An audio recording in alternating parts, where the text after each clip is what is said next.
Hello বন্ধুরা, তোমরা সবাই কেমন আছো? আশা করি ভালো আছো। আমিও মোটামুটি ভালো আছি। আশা করছি যে তোমরা প্রচণ্ড ভালো আছো। যাই হোক, এখন করছি শাড়ির কাজ। আজ শনিবার পুজো দিতে যাবো, তারই একটা ছোট্ট ব্লগ ভিডিও তোমাদের সাথে শেয়ার করব। তো চলো দেখতে থাকো। এখন দেখো আমি ছিটে মারছি। তো দেখো আমি তারপর কাজ মাছ সেরে রেডি হয়ে নিয়েছি।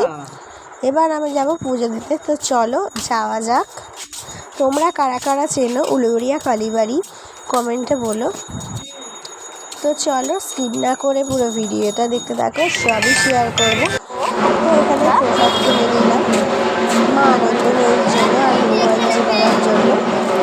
দেখো আজ শনিবার বলে কত ভিড়, আর এখানে যেহেতু ভিডিও সেরকমভাবে করতে দেয় না, তাই জন্য একটু ছোটো ক্লিপ নিয়ে দেখালাম। আর দেখো আজকে হনুমান বাবাজিকে আর আনন্দময়ী মাকে খুব সুন্দর অপূর্ব লাগছে। আমার তো পুজো দেওয়া কমপ্লিট, প্রসাদও খেয়ে নিয়েছি।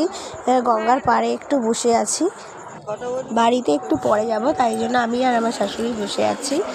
তো বেশিক্ষণ বসা হলো না, যেহেতু একটু ঝড় উঠে গেছিলো, সেই কারণে কিছুক্ষণ বসার পরেই আমরা চলে এসেছি বাড়ি।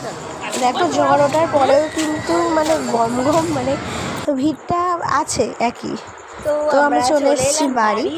তো টাটা, গুড নাইট। ভিডিওটা ভালো লাগলে লাইক, কমেন্ট, শেয়ার, সাবস্ক্রাইব করো। আর আজকের এই বন্ধুরা ভিডিওটা কেমন লেগেছে বন্ধুরা প্লিজ আমায় কমেন্টে বলো। সবাই তোমাদের জন্য একটু সাপোর্ট করো।